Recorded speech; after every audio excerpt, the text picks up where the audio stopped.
රට දෙපයින් නැගිටවල යුගය ආරම්භ කරන්න මම දේශපාලනය කරන්නේ වෙන කිසිම අරමුණක් නැහැ. ඔබ බලාපොරොත්තු වෙච්ච දේශපාලන නායකයා අනුර කුමාර දිසානායක නම් ඔබ දිනවන්න. ඔබ දිනවන්න.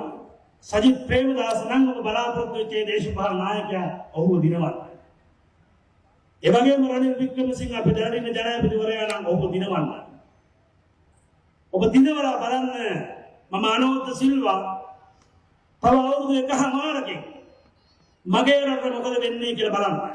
ගෝඨාභය රාජපක්ෂ ජනපති පුටුවේ ඉඳගන්න දවස් 7කට කලින් මම කියනවා අමතක කරන්න එපා ගෝඨාභය පුටුවේ ඉඳගත්තට ගෝඨාභය 2022 මිනිස්සු ගහලා පන්නනවා කියලා. තාමත් ඒ වීඩියෝ කොටේ තාමත් එහෙමම තියෙනවා. බලන්න.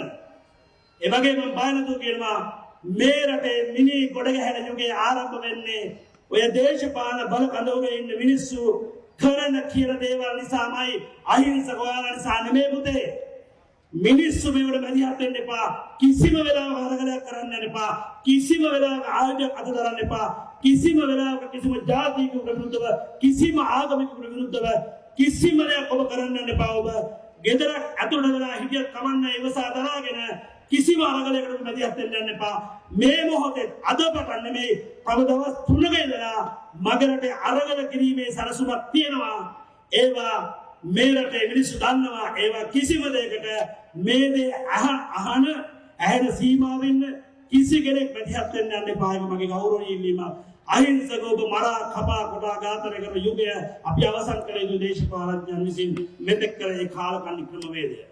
ඒ වගේම අමතක කරන්න එපා 2027 මේ දේශපාලන ඉන්දියානු ව්‍යාප්තවාදයට ඉන්දියානු ව්‍යාප්තවාද කත්තදින ඔය පක්ෂ දේශපාලන ඉහළම ස්ථරවල වැඩපෙන ජනපති අපේක්ෂකයෝ 4 දෙනාගෙන් කවුරුත් ඉන්න 2027 මගේ රටේ යුද්ධයක් ලියලා තියාගන්න.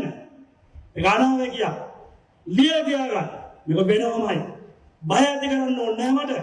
නමුත් මේ පිළිබඳ රටේ ඉහළම ආයතන राज्य आरक्षक अमात्यांश मं दरुවක් කළා දෙන්නේ. තොරතුරු සහිතව සාක්ෂි සහිතව මේ කවුරු පාම් විතරක් කරවන්නේ අප තියන්නේ. ඇයි? ඉන්දියාවට බයයි.